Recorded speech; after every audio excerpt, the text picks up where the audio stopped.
Бура реакции во јавноста предизвика сведочењето на Александар Василевски Нинџа, кој е обвинет како организатор на настаните во собранието на 27 април 2017 година.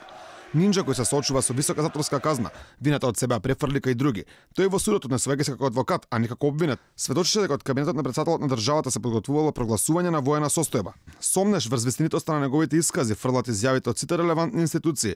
Од обвинителството велат дека нема докази за вмешаност на кабинетот на претседателот Ѓорги Иванов. Демант за било каква инволвираност во настаните стигна од генералштабот на армијата, а и самиот Иванов демантираше било каква вмешаност, прашувајќи чии тврдења се порелевантни, оние на надлежните институции, носителите на функции или пак оние на обвинети кои се соочуваат со високи затворски казни.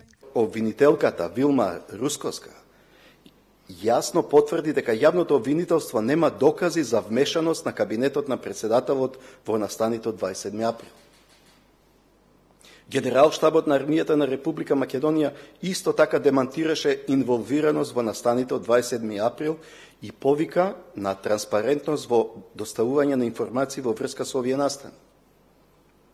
Исто така и Агенцијата за разузнавање најостро ги осуди сите облици за вмешување на агенцијата во конструкции и лажни вести. Почитувани граѓани, овде би сакал јавно да прашам: дали исказите на обвинетите се порелевантни од тврдењата на надлежните институции и носителите на јавни функции? Претседателот Иванов кажа дека деновиве сме сведоци на лажни искази дадени во судскиот процес за настаните од 27 април, потенцирајќи дека никогаш не се разговарало ниту се размислувало за прогласување на воена или пак вонредна состојба. Тој ги охрабри сите кои го обвинуваат да се обратат до надлежните институции.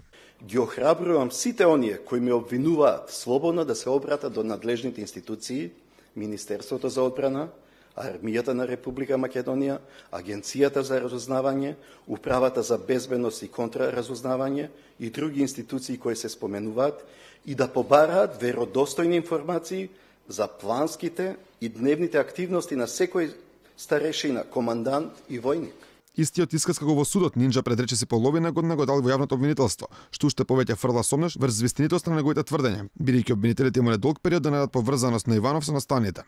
Значи во исказ, за разлика од она што го тврди обвинителството, е даден уште на 14 јуни 2018 година пред обвинителството и буквално е истото повторено и денес од негова страна.